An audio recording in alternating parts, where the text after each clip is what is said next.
Bonjour à toutes et à tous, c'est Valérie de la Passerelle littéraire. Je suis très heureuse de vous retrouver pour une nouvelle chronique.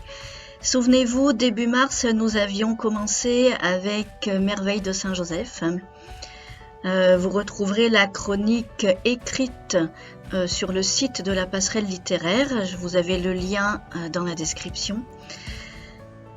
Et nous terminons ce mois de mars. Alors le mois de mars est consacré à Saint-Joseph, donc nous le terminons aujourd'hui avec un nouvel ouvrage le concernant. Et pour cela, j'ai choisi de vous présenter une bande dessinée.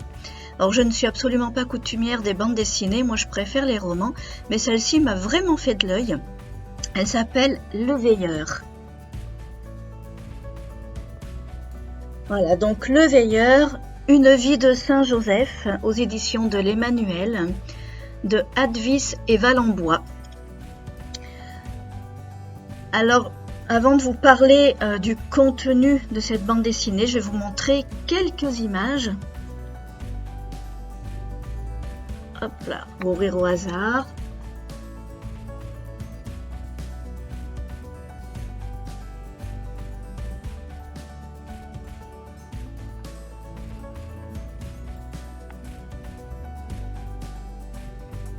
Voilà, c'était pour vous montrer la finesse des dessins. Les dessins qui sont très riches en couleurs, qui font très réalistes. Et sincèrement, j'ai beaucoup aimé. Alors, c'est l'histoire d'un petit garçon qui n'arrive pas à dormir, comme cela arrive très souvent, et qui va demander à son papa de lui raconter une histoire. Alors, son papa revient d'un pèlerinage, le pèlerinage des pères, enfin la marche des pères, qu'il a fait avec son propre papa, sous l'égide de Saint-Joseph. Saint-Joseph étant le patron des familles. Donc dans la première partie de la bande dessinée, cela traite de ce qui est dans l'Évangile. Donc la vie de Joseph telle qu'elle est racontée dans l'Évangile. Là dans la bande dessinée, c'est quand même dans les grandes lignes. Et ça va de la rencontre de Joseph et Marie jusqu'à son décès. Donc voilà, je vais vous montrer la beauté des images que vous pouvez trouver.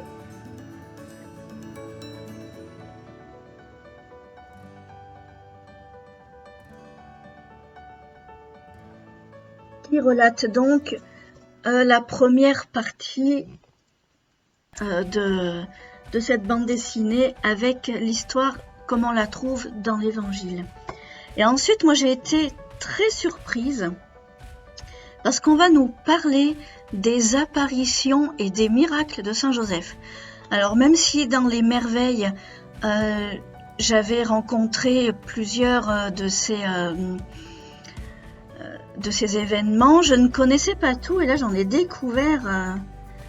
Alors hop, j'ai mis des petits marque-pages. Alors mes marque-pages n'abîment pas les livres, hein, ce sont des post-it repositionnables. Donc, hop. Voici le début avec une prière à Saint-Joseph.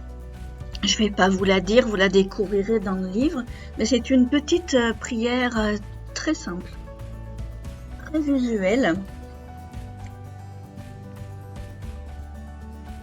Et où est-ce que je l'ai noté? Parce que ça parle de l'apparition de Cotignac.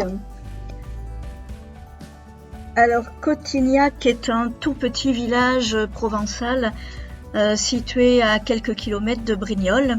Je connais très bien puisque je suis native du coin.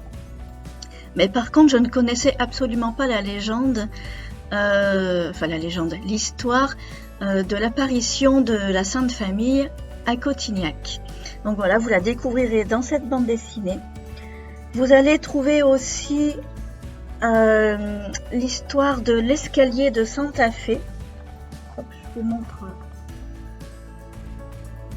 une image de l'escalier qui est tout en colimaçon. Il est splendide.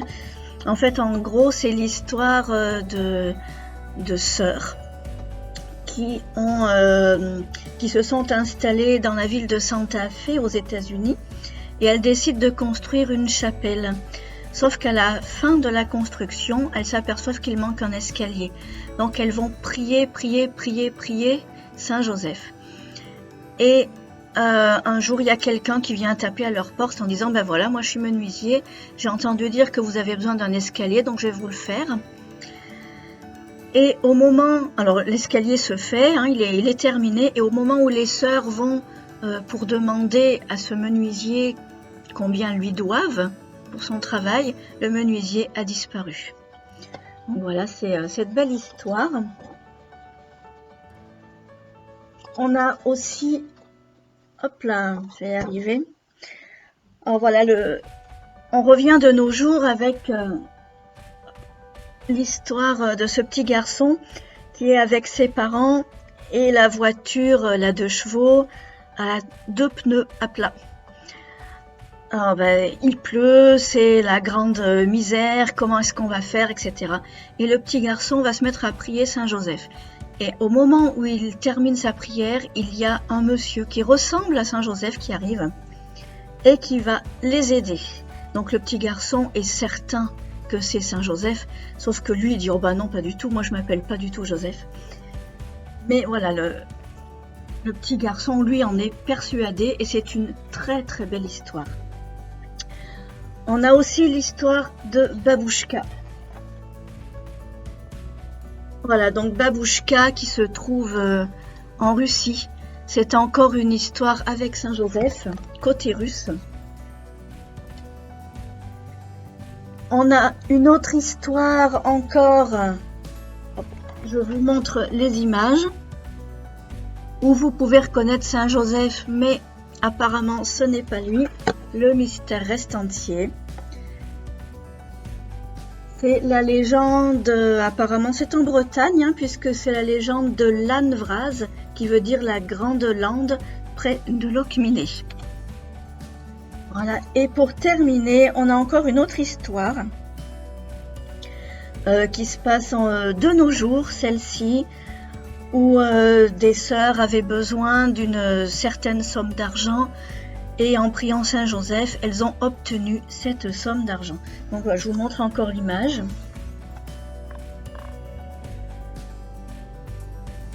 Moi j'aime vraiment beaucoup cette bande dessinée qui est très en couleur, très imagée.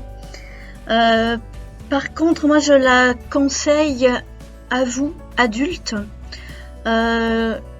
Lisez-la, imprégnez-vous de toutes les histoires pour pouvoir les raconter ensuite à vos enfants. Voilà, personnellement, je ne mettrai pas cette bande dessinée dans les mains d'un enfant parce qu'elle est quand même assez complexe.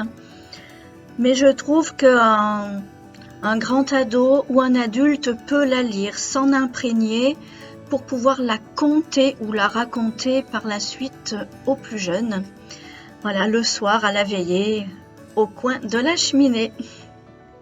Eh bien, je vous souhaite une très belle journée et je vous dis à très bientôt pour une nouvelle chronique sur la passerelle littéraire. Au revoir.